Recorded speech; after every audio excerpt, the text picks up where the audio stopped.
Today, we have a very special guest on the show. We have Isaiah Wright from the Last Chance U series on Netflix, the kick return legend, Mr. Sub himself in. We're going to discuss his JUCO experience. We're going to discuss what happened to him after EMCC. We have great conversations on the way. Tap in, like, subscribe, comment. Join us. Come on. Tell us what you think. We just kicking it in the studio. Welcome back to another episode. We back in the studio. I'm here with my guy, Jordan. Hey, we just here kicking it. It's another day, another dollar. I'm blessed, happy to be here. Today I'm here. I'm joined by my guy, Isaiah Wright, known from his time at on the Last Chance U show with EMCC. Isaiah, how you doing today, man? I'm doing good. How you doing, man? Blessed to be here. Blessed to be up and wake up this morning, man. Hey, I'm doing good. I cannot complain, man. I'm excited for this episode. It's gonna be a good show, man. Yes, sir. So we're just gonna get right into it, man. What's a little bit about your journey, a little bit about yourself, your football career, your passion, what you're passionate about. How did you get? We'll start with the whole JUCO experience, since that's where we all know. How'd you get there in high school? What'd you do? I would say so. Like I'm from Knoxville, Tennessee, born and raised, and everything. I went to West High School. I'll say freshman year out here in Knoxville, but I had moved to Mississippi. My dad married my stepmom out in Mississippi, so I went to Florence High School. When I moved out there, it was so redneckish. You feel me? I went to a school that was all rednecks and a little bit of brothers. Yeah. You feel me? So I'll say like their record was a 3 family. Their record was like 3-8. Like not a contender record at all. And then like as soon as I moved there, I went and played quarterback and turned that whole year around. Literally, I turned it from a 3-8 team. That next following year, we went 11-1. Dang. So turned up there, and then my brother actually was going to college out in East. Camion Patrick. He had went to Indiana after East Mississippi. So when my brother was at East Mississippi, he had told me, "Shoot, come on out here." You feel me? So I already had connects in with East. So when I went out, there to go out there, my brother told me he was going to stay another year. Because if you want me to be honest, that is the only reason why I went to East. I wasn't going to go to East. I was going to go to Mississippi Gulf Coast. Ooh. Just because. Ooh. Good decision. You see what I'm saying? Just because that was just me being young. So I'm like, I ain't never been to a beach, and there's a college by the beach. So I might go to the beach. But then when my brother said, "No, come with me," I said, "Oh yeah, there's no ifs, ands, but about it. I'm gonna go try to play with my brother." You feel me? Yeah. Then when I got to East, I'm about to say, if you want me to be honest with him, I didn't finish high school. I withdrew out of high school. Like I withdrew out of high school, and then I was at East for like literally, fam. I was at East at like 17, 18. I was still in high school. You feel me? That kick return, that was the kick return I did. That was my first time ever in college. When you subbed yourself in the game? Yes, my first time ever in college. My first time ever seeing a college field. My first time ever anything. Like, and then this is the thing about when it comes down to this Last Chance U and everything. Like, I feel for everybody that was like the main and everything, but let's just be honest. I really feel like I made myself when it came down to this show. You get what I'm saying? Because at the end of the day, I wasn't supposed to be on the show at all. If you really look at it and really actually dig deep and look, I wasn't supposed to be on the show at all. So what do you mean? Why would you say you weren't supposed to be on the show? I think with your character, with the type of person you are, you was meant for the show. I feel like the reason why I felt like I wasn't supposed to be on the show was due to because when I say I put myself in, fam, I'm telling you, it was literally like that. I was not supposed to touch the field. I was basically like, fam, like I'm telling you, I'm a high schooler, fam. I just get my GED in college. You feel me? So the clip was real, Buddy Stevens. The clip was real. Who is that? Who is that? That clip is not that. Now that clip is not no edit, no none of that. That clip is real. I literally put myself in, and literally, fam, when I tell you my eyes is like this, bro. When I'm looking at the ball come to me, I did not think the ball was coming to me. And my eyes like this. I said, "Oh yeah, you know what? Got to do something with it. Because if I fuck up, oh my God." Oh, man, I'll never forget that. That was one of the best moments of the Last Chance U show. I really feel like that's what solidified me as in we need him as a person. We need him as a main person for the show. just like how you just said, fam. Like my character felt like, well, I wouldn't say character. My personality felt like how you just said I was built for the show, fam. So that leads me into a question. You brought up a pretty good point there. This is a little side note. Would you say that your football personality is different from who you are as a person? Oh, absolutely, Right? 100%, Yeah. 100%, 100%. I'm about to say my personality is a blunt. I'm blunt as hell.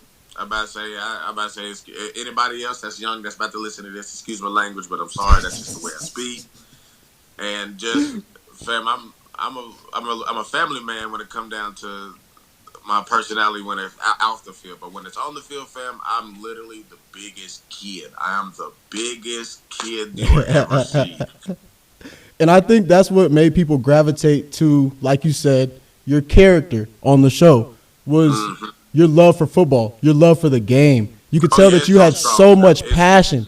It's so strong, fam. Yeah. I don't know what it is. I felt like when I finally realized football wasn't just something to do, and it was a purpose. Like literally, this is why God put me on this earth. This is why God created me. He pulled me out of, instead of pulling me out of the regular dirt, he pulled me out of the dirt from the football field. You know what I'm saying? Like it just when it comes down to them lines and in between that and on that field, fam, it's different, fam. It's fun. Yeah. You feel me? Yes, it's business, and yes, it's we out here competition and everything, fam. But at the end of the day, my dad always taught me. At the end of the day, and regardless of whatever you do when it comes down to sports, reading, sleeping, whatever you're doing, bro, if you ain't got the heart for it, bro, then you're never. If you ain't got the heart and can have fun, you'll never love what you want to do. Yeah.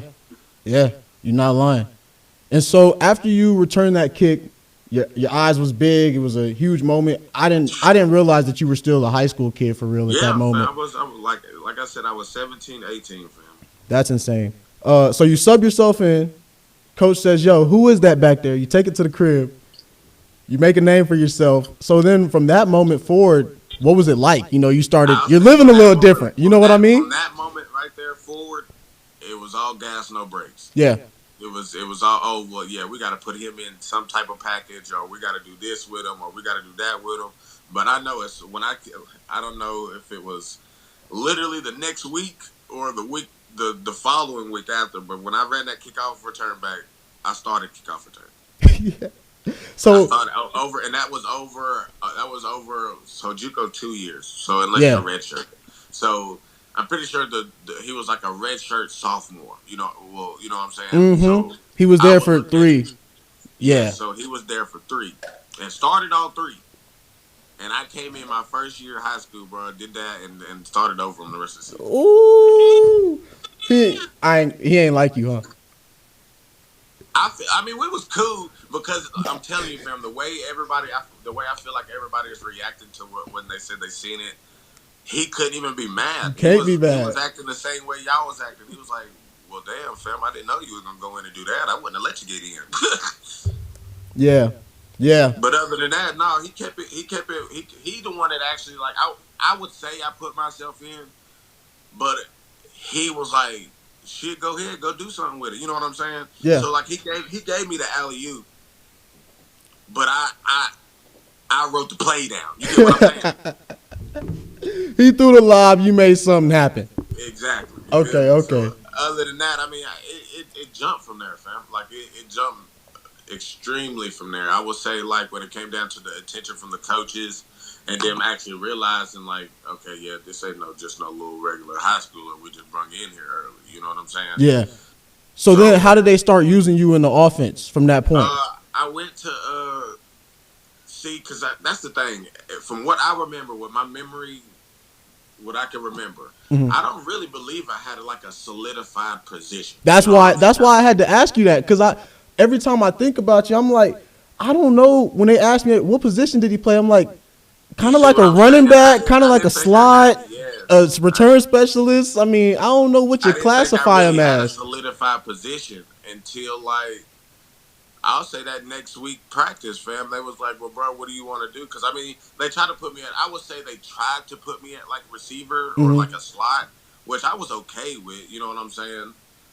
But when they seen that I can run and I can move and I can do all this, they was like, shoot, you want to try running back at practice? Man, I went to running back at practice and broke loose the first drive. Yeah.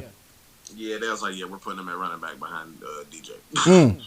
And that was a lethal 1-2 combo, man. Yes. DJ come out the game, you get in there. Absolutely. Because DJ had the ankle problem, right? Nah, DJ had the knee problem. The knee, yeah, he had the knee. It was meniscus, I think. I don't remember what injury it was, so I don't want to. I think it was his knee. It was a knee, but I can't remember if it was just like his meniscus or something. Well, he had that big brace on, which makes me think it was the meniscus, because he just had to kind of hold it still. You know what I'm saying? But I mean, I could be wrong. But he hit the stanky. Was it you or him that hit the stanky leg? It was him that hit the stanky leg. He hit the stanky leg when he got back. The day the game he came back. Yeah. Yes, so that was the I can't remember what game that was, but I know his pops was there. I tell you, what game was that? But yeah, his pops were. I know we was in the black. We was in the all black. Yeah, and then he got the little flag. Coach came up to him like he was mad, and he was just like, I don't care about that. Hey, welcome back. Bro, we was like, forget it, bro. You just broke a 50 to 60 yard run and hit the stanky leg on the messed up leg. I'm not mad at you. Yeah, they could keep that. All right, so then with your story, after all this goes down, you're starting to ball out. We see you have a whole lot of success, and then you came back for the next season, right? Yep. And you were doing your thing, doing what you do, and we saw you kind of get into it with Coach a little bit, and things kind of went south, so you could say. What would you say about that? I would say you're right. If you were to be honest, I felt like when it got down to that second season, like, and then I'm speaking on my young self, you know what I'm saying? I'm speaking on myself then. Like, I feel like nowadays that I look back on it and I can actually admit to myself as like a person, like as a man, and like to push back all the pride, I was selfish as hell, fam. I felt like that first season solidified me as like a how would I say it? I mean, like I said, I was in high school, fam. I was young. Yeah. You know what I mean? So it boosted my head up to where, like, fam, I'm shit. Ain't nobody fucking with me. Ain't nobody doing the things that I'm doing. Ain't nobody. I play all 4 quarters. I'm doing this. I'm the man. Yeah. Don't nobody need to say nothing to me. You feel me? What Andre 3? What did he say? Don't give me the gun. You know what I'm at. You feel? Don't give me the ball. You know especially after you run that kick return back. Now you feeling like I've been JUCO, so trust. Yeah, I know what it's like to have a great game and feel like you're a 5-star. Yeah, I felt like my head got a little bit boosted, so I would say I turned out to be a little bit too cocky. But at the end of the day, I go by what my dad tells me all the time. Like, it's okay to be cocky, but I think where you went wrong and where it came down to people looking at your attitude wise, you was a little bit too cocky. So I look at it as it's a good thing and it's a bad thing when it comes down to that second season, when it comes down to all of the stuff I got through. But at the end of the day, I think it was just me actually maturing and actually growing up to be an actual man and want to speak on myself and don't let nobody try to tell me what I can or can't do, regardless if it was head coach, old lady, baby. It wouldn't matter. Like, I'm so strong. I'm so strong on when it comes down to like self-awareness or self-pride or like, you know what I'm saying, gain. You feel me? So, like, when I feel like there's any situation where it has to come down to my name or my anything that has to do with me, I'm 100% think I'm obligated to say something back. So, like, when it came down to him, like, when it came down to, like, Coach Buddy just, like, grilling at me, grilling at me, cussing me out and cussing me out. Bro, what you cussing me out for when you ain't gonna do nothing but call my name 10 more goddamn times to come in here and do something? You know what I'm saying? Like, what you calling my what you telling me I'm this or you telling me I'm that, but yet I'm the leading scorer on the team. Like, you feel me? Yeah. So I'm confused on what you're yelling at me for. Like, it's okay to yell at me but by coaching, but you're not yelling at me coaching wise. You're yelling at me like I'm a grown man and you're a grown man.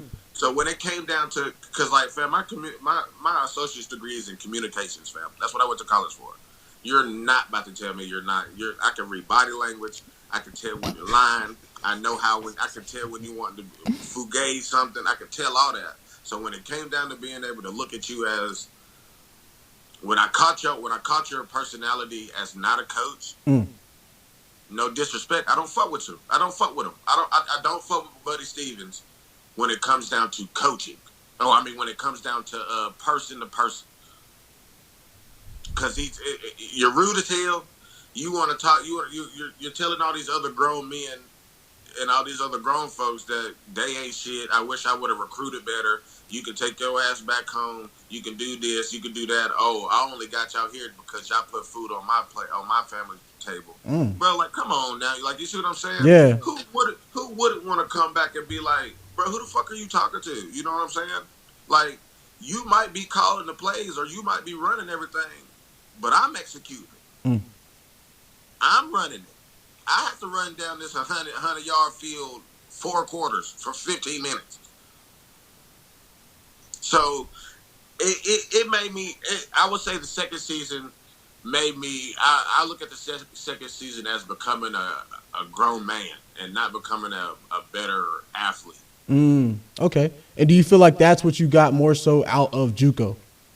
I feel like that's what I got more so out of JUCO, just to know where how people are wanting to look at you or how people are wanting to like, oh, he's the best or he's doing things ain't nobody else doing, so we only gonna rock with him just because he's helping us. You feel me? Like I said, all this is born gifts. All this is natural gifted. When it comes down to football with me, it's all natural. I mean, I work out, but I don't do nothing, fam. Yeah. I really don't. But to come from where I was coming from and then for him to tell me the stuff that he was telling me, that's what we're bumping. You feel what I'm saying?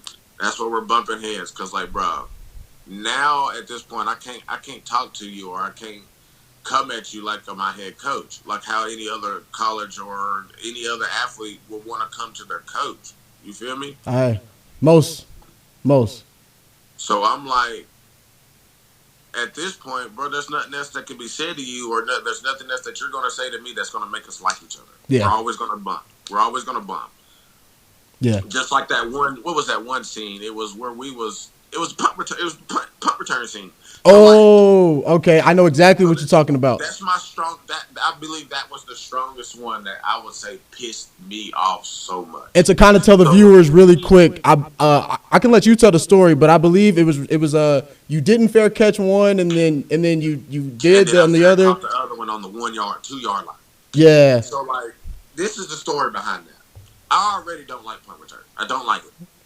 I didn't like punt return either. I hate that. That is the reason why I don't like it. I like kick return. I don't like punt return. Because it's just so hard to judge a punt than it is to judge a kickoff.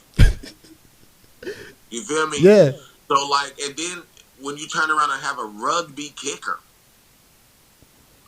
bro, there's no way you know what the ball's going to do. You don't know if it's going to be a line drive. You don't know if it's going to be in the air. You don't know if it's going to be on the ground. You don't know. So when I'm standing back there, fam, he kicks a rugby style kick, and I'm like, shit, I'm not grabbing this mug. It's not in the air. You know what I'm saying? So the damn thing hits on like the R15 and rolls and literally stops at like it stops at the 2, maybe 5 to 2. Yeah, it stops right there. Cusses me out. I'm talking about dog walks me, cusses me out. What the hell are you doing? This and this. If you don't catch the ball next time, you're gonna have a problem. I said, okay, you gonna talk shit? Don't worry about it. The very next possession, defense get a stop. It's 4th down. Very next possession, I'll probably say it's the same field position. So I'm standing out there, another rugby style kick. So I'm this time it's in the air. So the whole time I'm thinking, you know what? I'm about to do the most craziest thing in football history. I'm fair catching this bitch at the 2. I'm fair catching it. The main thing was you cussing me out was catching the ball, right? Okay, don't worry about it. I catch it for you. You see how I did him after I caught it? Get off the field. Don't worry about it. What I look. Did he like this? I'm off the field now. Like, you feel me? Like, it's just, it came down to, when it came down to me and Buddy Stevens, bro, it wasn't about head coach to player, bro. It was about tit for tat and grown men, bro. So I don't know what it was, man, but that man stayed on my ass. After I caught that concussion, he stayed on my ass, bro. do you think it was because he wanted more from you as a player and thought you could be a dog, or do you think it was more so he was testing your character? I could say that as in like he was wanting more out of me and everything. But I feel like the man was testing my gangster. I feel like he was testing me as like as a grown man. Because like I said, every athlete, regardless of what sport you're playing, every athlete can see the difference when it comes down to a coach being a coach and a coach wanting to try you as a person. And I don't care what nobody says. Like, you could say I'm wrong. That's okay. That's your opinion. But I know 9 out of 10, 60-40 of athletes, regardless of what sport you're playing, you're going to look at that coach more so as wanting to be like a father figure or like a person that you can come to with anything. How can I come to you with anything and you done cuss me out goddamn 3 weeks in a row? Yeah. And I can understand that. How am I supposed to respect you as a coach or as a person or as a whatever you want to identify yourself as, and you cussing me out every day? I'm pretty sure the golden rule is to earn respect is to give respect. Yeah. Yeah. And I think one of the best things that any of y'all ever said, and this is on me, I should have done better homework, but I remember somebody said, I think it was when Ronald was sitting with old Bud that he went to college with. And they said he's a good coach. He just doesn't know his players.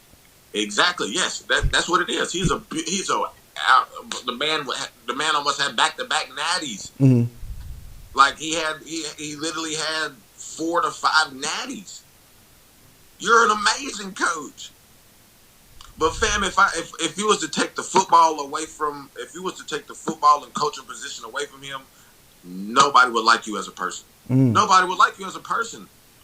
Look how you was looking on the show on the first season, and when you watch that first season and you seen how you was acting and you was treating us and how you was coming off as to people, you see how he tried to switch it up the second season, right? You see how his whole personality was changed the second season, right? At the beginning, yes.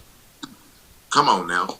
When they emphasized it at the beginning, I saw, he was trying to make some changes, do better, and try to change his ways for the team. But as soon as you flip the scripts back, now we're back to the past. You back to you're wilding. Yeah. You're wanting to, bro. I'm telling you, it's a lot. It is a lot. So like, and I'm telling you, I remember this like yesterday. It's a lot, fam. So back to your story. Would you say, and to kind of wrap things up here, would you say that you would handle the situation different? Would you do anything different going back on your EMCC journey and how things went? Would you say that you would change how you handled the situation with Buddy Stevens? Okay. Well, back on my note, I would say I wouldn't change nothing. If I'm gonna be honest, I wouldn't change nothing, because if I was to go back and change something in the past, I wouldn't be me in the future. Right. So I look at it as like, and this is a thing that wasn't shown on the show either, fam. Like, I got kicked off after we won the state championship game. He kicked me off with the football team. Wait, what? I swear to God, Buddy Stevens kicked me off with the football team after we won the state championship game. Your sophomore year or your freshman year? The second season. Your second season. Yes. So wait. What do you mean for the spring? You couldn't graduate or this is we just who was we playing? Itawamba, the one that just won the Natty the year before when we had got kicked out of due to the fight. So that team that just won then, I'm pretty sure. No, it's ICC. ICC had won it. And ICC. That next year they came to us for the state like, you know what I'm saying, state championship game type shit. You know what I'm saying? So like conference championship. That's what it was. It was conference championship. So when they came to us and we beat them for the conference championship, literally that following next day, he called me into the office and took all of my offers and kicked me off of the team. Because I was selfish and had an attitude. That's what his reasons was. What did that do? What did that do to you? How'd that impact you? Because doesn't that make you can't go to school? fucked me, fam. I had Indiana, I had West Virginia, I had Florida State, I had Auburn, I had Arizona State, I had Cal. Fam, I had all these big D1s, fam. As soon as he said, I get in his office, I put this on my kids, fam. I get in the office, the first thing come out of his mouth was, what are all your offers? So all them offers I just named out, I told him. He's like, okay, so what if I tell you, what you think gonna happen if I go tell all them offers that you just told me that I just kicked my best player off the team? What do you think they're gonna say? Straight up, they're gonna believe what the fuck you just said. You the head coach. So I'm like, so you kicking me off the team? He said, yeah, you're kicked off the team. So I'm gonna need you to, like, you know what I'm saying, go back to the dorm and make sure you don't show up to any more practices or any more none of that, fam. I'm dead ass, fam. I put that on my kids, bro. I put that on my kids. I swear to God, he kicked me off of the team, bro. Took all of my offers. Why do you think I only had a West Georgia and Carson Newman? I only had two D2s. Why do you think I went from having all them D1s to two D2s? That doesn't make sense. Oh my goodness. I never knew that. I never knew that. There's a lot. That's how I know when it came down to this show, bro, they edited shit to make me feel like I was just this badass, bro, ignorant ass black boy. I promise you, fam. And why didn't they put that in the credits or something when... You tell me, because I know I told him. I'm telling you, fam, I'm not like, this is... Were the cameras still around? Yes. Fam, yes. That's insane. Like, I went from having all these, like, and then it just made me like, bro, you know what? It's okay. This is just a learning process. Like, I could see where he's coming from, where he said I might have been stubborn. I could see that. But an attitude, that's kind of crazy. That's kind of crazy when it's not me it's coming from. Yeah, I feel that. I just kind of cut. I just seen you got a call. How much time would you say you have? Come on, I'm straight. Okay, I got to. I'm into it now. Fam. Okay, bet. How much? You say you got? We'll be right back. Yo, come on, press that subscribe button.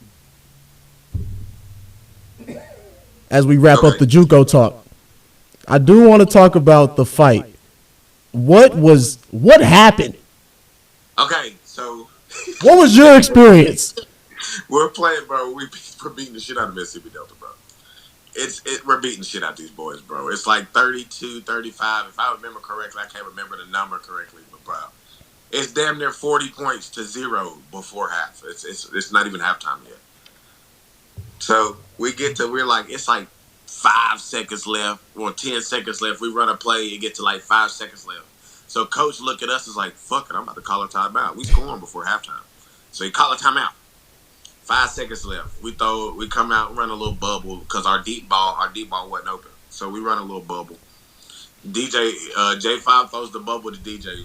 Me personally, not the rack on J5, but the pass was so ass. It was to the ground. Yeah. But he goes to try to get it, and misses it. And then, like, as he's going to go get the ball, as he's going to go get the ball, he gets smacked. Yeah, he got smacked. Yeah.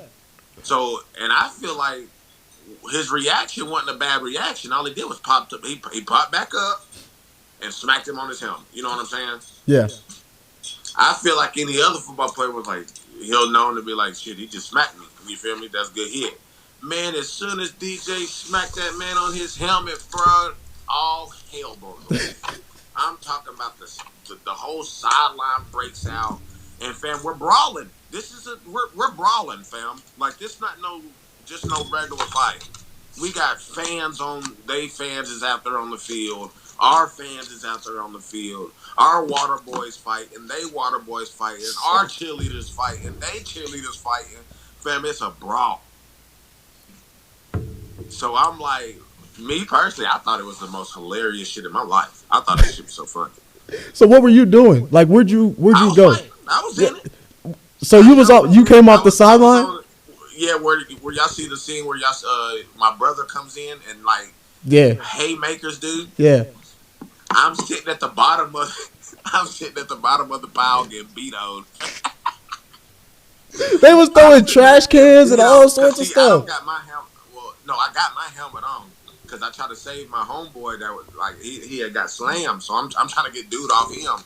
And as I'm doing that, there's one of their players coming up with a helmet to hit me in the head with it. And I'm talking about my brother comes out of nowhere with the meanest Superman punch, bro. I'm talking about the meanest Superman punch. So after that, fam, and then that's when we're like, then after that, we're, you know what I'm saying? It came down to like, nah, bro, we helping our homeboys and teammates out here. I don't know why you trying to have us sit on the sideline and not run out here. You and by you talking about Buddy Stevens.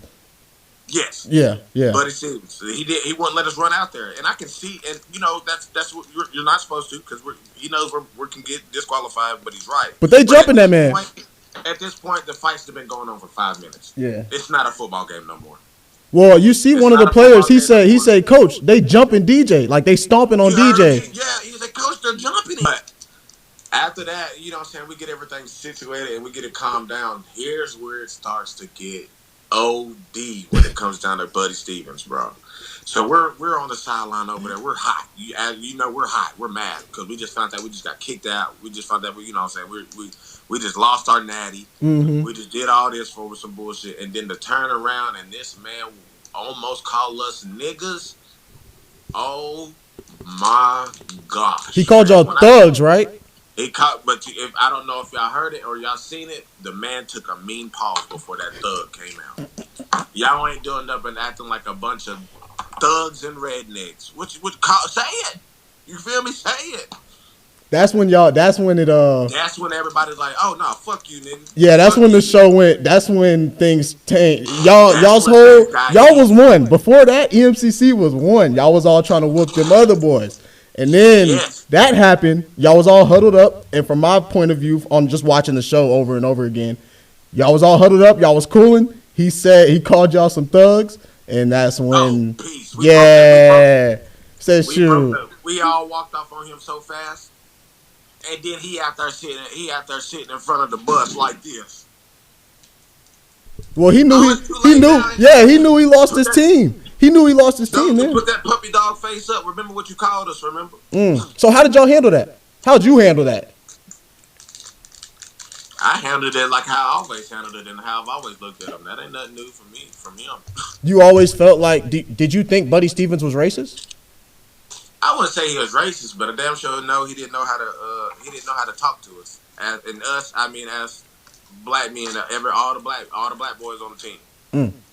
All of them. I feel like he just didn't know how to talk, or like, you know what I'm saying? He didn't know how to. You're saying he didn't know how to connect. Yeah. Just like how Coach Wood was. Coach Wood was an amazing coach. That was which coach was that? Offensive coordinator. The white guy that Buddy Stevens fired, right? Yeah. So that he was an amazing coach. What made him an amazing coach was because he cared, bro. It wasn't always, oh, you're not doing what I'm telling you to do, so you're going to do this, you're going to do that. I can fumble the ball twice in a row, and he's going to be like, and Coach Woods will be like, bro, calm down and just get better next time. Don't piss over, don't cry over spoiled milk. You feel me? So, and other than with Coach Buddy reacting, you're going to hold the ball, you got to, bro, I'd rather take a person cussing me out quietly than yelling in my face. Yeah. You felt like Coach Wood was his name, or Woods? Yeah, Coach Woods. Coach Woods. You felt like he could actually bond and connect with his players. Yes, and we saw him. He was the coach that was helping players get baptized and taking players to church and doing all the things off the field. Yes. He actually knew his players. The only time I seen Coach Buddy Stevens was at practice game and when he ride it on the go-kart. That's the only time I seen him. You never felt like he was actually there for you as a person. Exactly. In his recruiting pitch, did he say that? You said what? In his recruiting pitch, did he pitch that he was going to be there for you, and you know what it is? Yeah, that's who came in. My brother sent him, made sure it was him that came and see me when he came to recruit me, and I from the time of him when he recruited me and he was at that football game, from the time he seen me at my high school football game when he was recruiting me, and the time I had left him out there. He has been nothing. He was nothing but godly to me. So would you say that's why y'all's bond went the way it did, because you felt like he lied to you? 100%. It wasn't that. That's why when you say he wasn't just he was my coach, but he approached it this way, and he took things and made it to where I didn't view him as a coach no more because y'all's Exactly. bond And was like, so tight for so long. You like looked at once him we as was, the closest yeah, coach in the like me world. and Buddy Stevens, we was cool. Me and Buddy Stevens was cool. Mm-hmm. We was cool. But as soon as he started trying to trip on me for stuff that, like, bro, I just came off of a concussion. You cussing me out. I just came off of an Achilles injury. You cussing me out. Like, fam, I'm not no robot, bro. I'm not a robot. Yeah. What you want me to do? Yeah. So, like, once I felt like, no, at this point, you just cussing me out to be cussing me out. I'm not even about to really fuck with you for real. The same way I felt when it came down to Brittany Wagner. I didn't fuck with Brittany Wagner at all. Why not? Why? She fake as hell. That's not what we saw on the show. So that's why I'm exactly. like I'm asking you. The show, and then I'm gonna speak of the show. The show showed y'all. She put on the show what she wanted y'all to see. Dead ass. And I'm gonna tell y'all this right now. I was there. Miss Wagner? Ain't shit. She's not shit. She only helped 2 people, Ollie and DJ. Let's keep it real. I go in there to try to get a class changed to online because the professor tell me I can do that because I'm already feeling like, you know, when you get that feeling like, oh, I'm going to fail this class if I'm in the class. Mm-hmm. If the professor can tell you, yes, you can still go get online if you feel like you would be better online. You can still switch. And I walk to her and be like, hey, my professor in biology says I could switch to online because I feel more comfortable and I feel better that I'll be able to pass online. Oh, no, you can't do that. I don't know who told you that. What you mean who told me that? He told me that. So are you going to switch me or are you not going to switch me? Oh, I'm working with somebody else now, so you're going to have to just wait and figure it out. Oh, don't worry about it. Fuck you. I'll go to somebody else. So, yes, my opinion, I mean, I don't know. Like I said, everybody has their own opinion. I'm not dogging her. But I know my persona and what I've seen and what I was going through, she ain't shit to me. Mm. And, hey, people can take it how they live. Like I said, I'm not trying to down her. I'm not trying to down her or nothing. It's just, I look at life through my own eyes, bro. If I die today, you not going to answer for me. If I die today, my wife's not going to answer for me. So why I gotta sit here and take all this? What is it? What's the word for it? Constructive criticism, and all this? What I love to say, these pointless ass interventions. When I gotta write that down. Nothing. So that's how I felt, fam. That's how I felt. I'm a people person, fam. If I read that you're not fucking with me and you're not being cool and honest, bro, it's a wrap from them. Yeah. And I could tell, we just started conversating and connecting about the whole situation and things going on very recently. But I could tell you're definitely a people's person. Like, fam, I'm easy to work with for sure. Fam. I am so genuine, fam. Look, I might be black, but I am a white boy in a black man body. I'm not. It's not that serious. Don't be afraid just because of my appearance. Like, you feel me? I'm country. I like to. I'm a people person. I like to get to know new people and all that. Fam, and I just like to tell my story the way my story is. Yeah. People can always put in their two cents, and when it comes down to whatever they want to see from a person. What did I put? I put a tweet up saying, like, don't worry about your character because your character is what makes you, and your reputation is what people perceive you. Your reputation is what people see you as. You see what I'm saying? Wait, say that one more time. Say that one more time. Say that one more time. So, like, I can't remember. It's a quote by John Wooden. Okay. And I can't remember exactly how it goes, but I know scenario of it is like, don't always be so worried about your character and everything. And don't always be so worried about your character. When it comes down to it, you need to worry about, like, worry about your reputation, because your reputation is what people perceive, is how people look at you, not your character. You feel what I'm saying? Your character can always change, Mm. but your reputation is always going to be the same. Okay. Okay. See what I'm saying? I see it. I see it. I see it.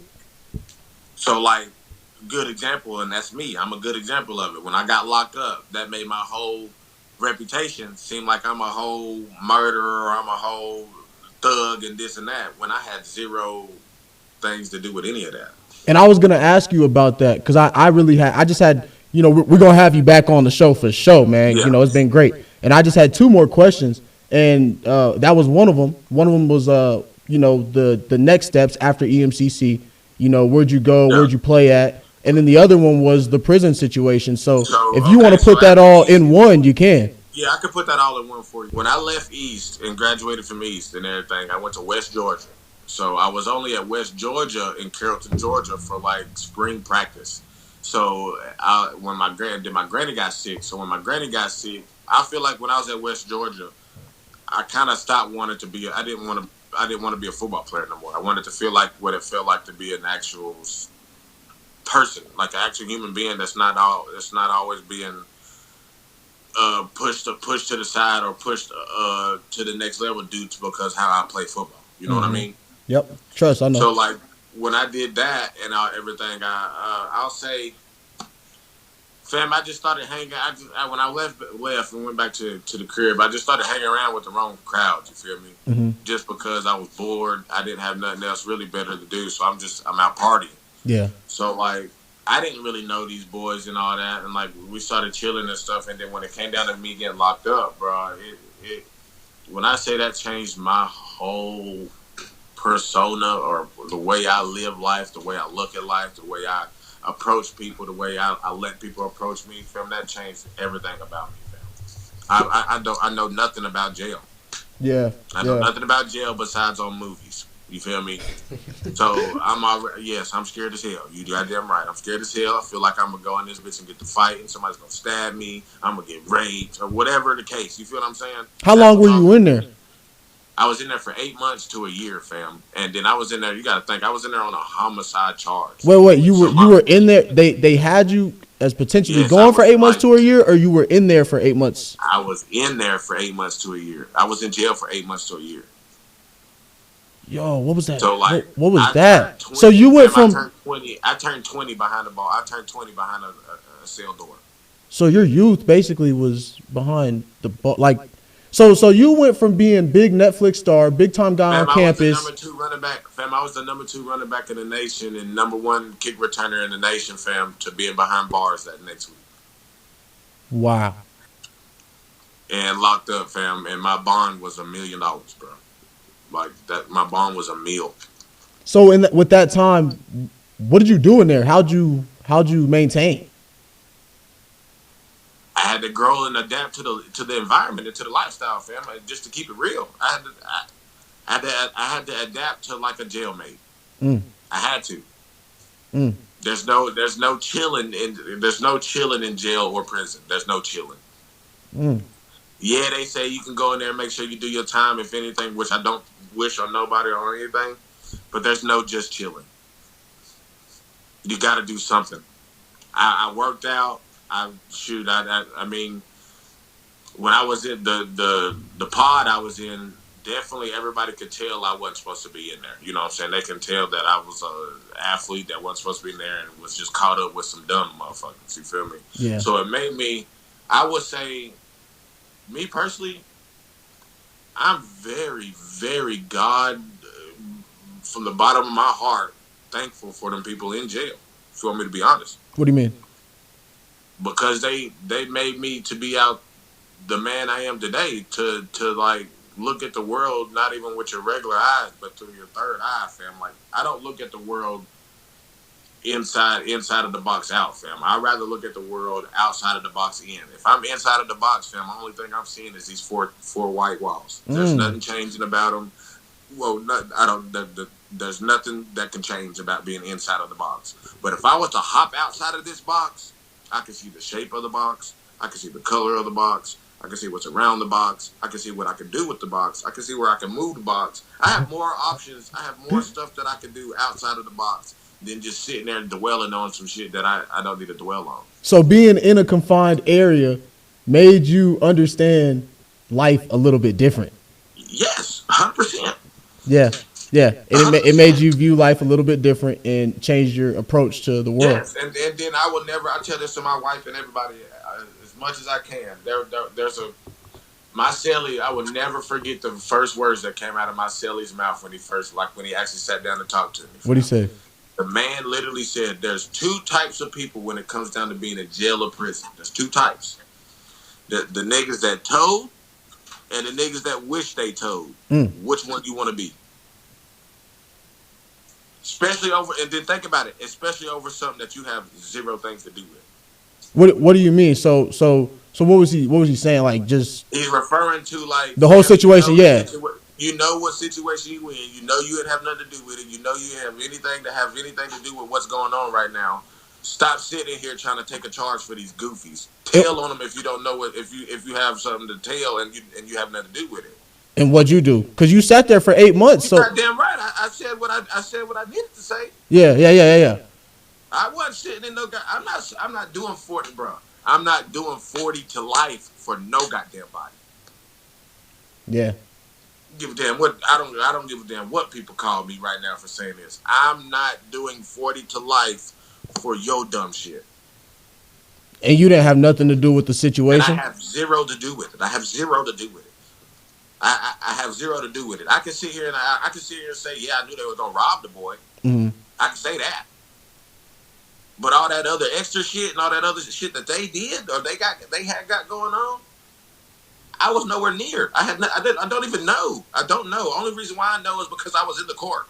I was in the court case. Yeah. That's the only reason why I know. So and I'm sure were those your partners or they were just kind of some randoms? Them was some dumb niggas I shouldn't have been with. So do you know? Did they feel some type of way about you saying anything? Because from what I saw, I don't give a damn if they do feel some type of way about it. The next time they can say something to me is when they ass is in that goddamn Walker getting out of jail. I don't give a damn what they got going on. I wasn't doing it. Yeah. And that's straight up, and that's just being straight up, fam. Real shit. No, I don't care how they think. I don't care what other people think about my situation, about how I did it. Yeah. I'm not sitting in jail for no other nigga. Yeah. And I mean, from what I saw on the show, it seemed like you pretty much was just like, I don't really know what happened. I was in the car. But don't get me wrong. I did say some shit that made it seem like I knew about a lot of shit. But you got to think, fam. I'm young as hell. Y'all are bashing me in this interrogation, and I have no idea what's going on in this motherfucker. And then you're telling me what happened, and then you ask me, well, what was their plan? And all I said was to get the money, and that was exactly what you just told me. You just told me they just stole some money, right? Mm-hmm. So if you ask me, say you tell me a story and that you just told me somebody just took some money, and then you turn around and say, well, what was their plans for the night? Well, shit, I guess to take some money, huh? Boom, that's what got me in. That's what got me locked up. It was that phrase. That phrase, literally. So, but at the end of the day, I look back at it as a mean learning point, and as it just like, bro, your friends ain't your friends, your homies ain't your homies. If you got a wife, that's your best friend. If you got a girl, that's your best friend. If you got your mama, that's your best friend. Shout out to my mama. Yeah. Like, if y'all get where I'm coming from, bro, all these people is only all these extra people. Not saying like it's true, but all these extra people in your life only there just because they're getting something out of it. Okay. And regardless if it's attention, money, car rides, passing the blunt to you, like, you know what I'm saying? Like, bro, it's a lot of things that's crazy, bro. Like, and it comes down to this world, but at the end of the day, fam, you just gotta learn how to be okay with yourself, bro. Yeah. If I know I can wake up every morning and I can look at my wife and we smile back at each other, I give two fucks about what happens. You happy? You feel good.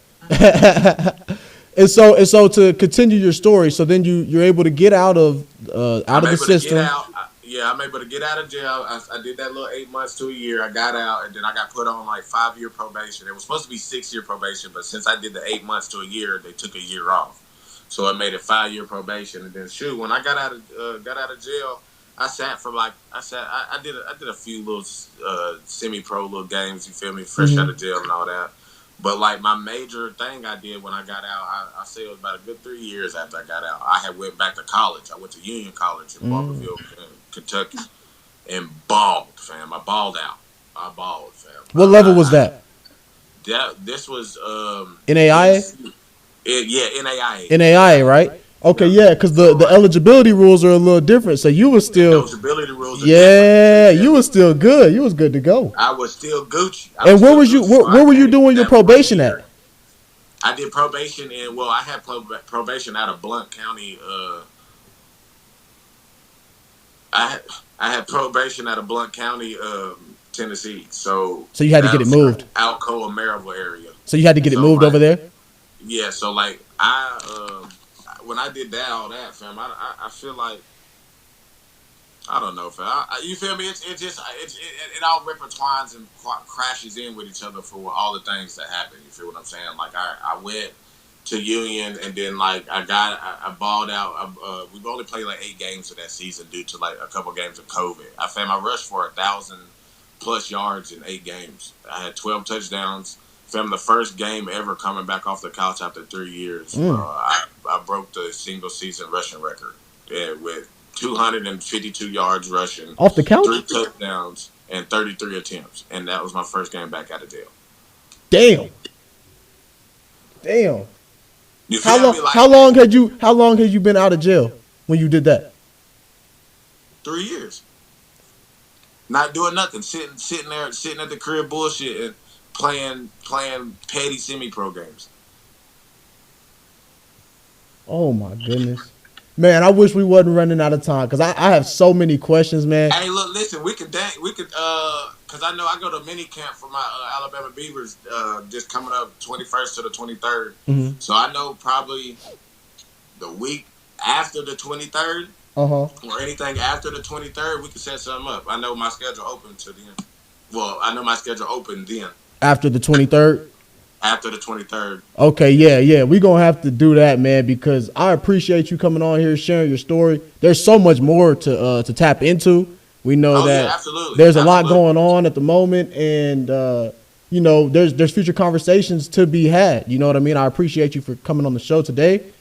I got to give a shout-out to all the smoke, Matt Barnes and Steven Jackson. This next question, I gotta ask you, man. I've had you on the show here. It's been a pretty good time. What you say? A solid episode. You know what I'm saying? Good day, good vibes. 100% solid episode, man. Okay. Like I said, I fuck with you tough, fam. I like your vibe, your personality. Like I said, I could tell when it's a cool person, fam. You cool. Fam. And I appreciate that. So my one question to you now would be, if you could help get somebody else on this show, who would it be? And your answer, you have to. You got to know them. You got to be able to help out with it. You know what I'm saying? The next guest. Shoot, I'll get you anybody. I'll get you an underdog. I can get my brother on here. Ooh. Okay. Because a lot of people ask about Ez. I get a lot of people that ask about my brother. Yeah. How he doing? What he up? I was about to say, what is he up to right now? Oh, I definitely can get. So he probably at work right now. No. I don't mean like literally right now. I'm saying like, what's he up to these days? Oh, he chilling. He got 2 kids. He got 2 little girls. He married now. He chilling, working, and just trying to get right, man. Yeah. Hey, I would love to have your brother on here, man. That'd be a dope experience. After we get off here, I'm gonna hit him up. But that's 100% that can happen. I bet. Hey, I appreciate that, man. Like I said, I appreciate you for joining the show. Been great vibes, man. Awesome story. We're gonna have you back on. Nothing but blessings to you, and I hope you have a great time in camp coming up. Yep. Hey, make sure everybody, y'all follow me on. Make sure y'all follow me on all the socials. Instagram is Isaiah Wright 01.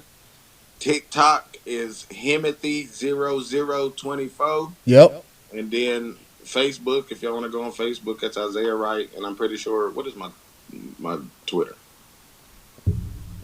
Hold on, I got you. Hold on. Let's figure it out real quick. I got you. See, this how you know I don't use Twitter. It's not on the brain fresh. Hold on. Okay. It, Isaiah Wright, 01. oh, it's still okay. So Instagram and Twitter the same, y'all. So y'all hit me up. I'm really trying to go like, hey, y'all blow up the TikTok. I want to go back live on that though. Okay, bet. I got you. Hey, look, I'm gonna link all your stuff in the description. I'm gonna have all the tags in there. I'm gonna have my tags in there as well. Bet. Jordan, I appreciate you for running things behind the camera. Appreciate you. Yes, sir. Thank y'all for tuning in. I appreciate you, man. Yeah, no problem, fam. Like I said, anytime. For sure. Yeah, we gotta get your brother on here, man. That'd be a dope experience. That's crazy. He just texted me too. I'm about to text him and tell him. All right, man. You